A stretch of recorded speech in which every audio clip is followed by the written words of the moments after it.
வணக்கம் குட்டீஸ். இன்னைக்கு ஒரு அழகான குட்டி கதையை பார்க்கலாமா? ஒரு பெரிய பசுமையான காடு இருந்துச்சு. அந்த காட்டில் ஒவ்வொரு மிருகத்துக்கும் தனித்தனி சத்தம் இருந்துச்சு.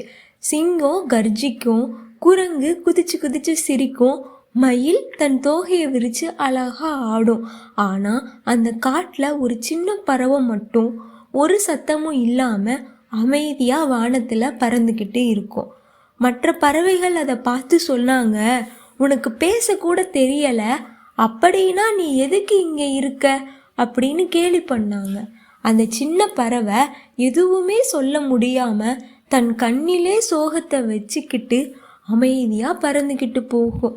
அதே காட்டில் ஒரு பெரிய யானை இருந்துச்சு.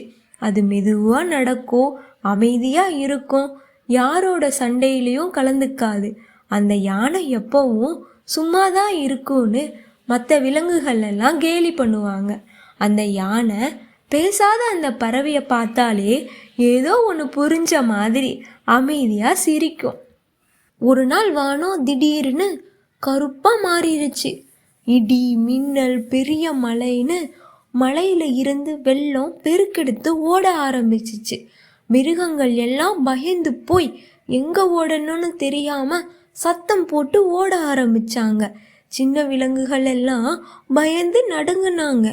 அந்த நேரத்தில் எல்லாரும் உதாசீனப்படுத்திய அந்த பேச தெரியாத பறவை வானத்தில் மேலே மேலே பறந்துச்சு. அந்த பறவைக்கு கத்த தெரியாது, ஆனால் கவனிக்க தெரியும். வெள்ளம் இன்னும் கொஞ்ச நேரத்தில் மிருகங்கள் இருக்க இடத்துக்கு வரப்போகுதுன்னு அந்த பறவை புரிஞ்சுக்கிட்டது. அந்த பறவை உடனே வேகமாக பறந்து போய் அமைதியாக இருக்குள்ள அந்த யானை அந்த தலையின் மீது உட்காந்துக்குச்சு. மீண்டும் மீண்டும் ஒரே திசையை நோக்கி பறந்து பறந்து காட்டுச்சு. அந்த யானை நின்று அமைதியாக கவனித்து புரிஞ்சுக்கிட்டது. யானை உடனே தன்னோட பெரிய உடம்பை வெள்ளம் வரும் வழியை நோக்கி நின்னது. தன் துன்பிக்கையால் மிருகங்களை எல்லாம் உயரமான இடத்துக்கு வழி நடத்துச்சு. வெள்ளம் வந்தது, ஆனால் யானை நின்னதுனால அதை திசை மாறிடுச்சு. காடு காப்பாற்றப்பட்டது. மழை நின்னதுக்கு அப்புறமா காட்டில் ஒரு அமைதி ஏற்பட்டுச்சு. மிருகங்கள் எல்லாம் பேசாத அந்த சின்ன பறவையை பார்த்தாங்க. கவனிக்காத அந்த அமைதியான யானையையும் பார்த்தாங்க.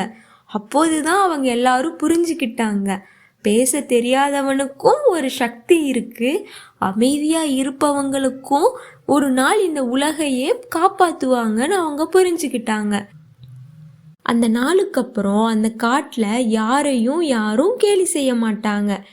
ஏன்னா ஒவ்வொருவருக்கும் அவங்களோட திறமையை நிரூபிக்கிறதுக்கான காலம் வரும். இந்த கதையை முழுசா கேட்டிங்களா குட்டீஸ்? அப்படின்னா உங்கள் நண்பர்களுக்கும் இதை சொல்லுங்க.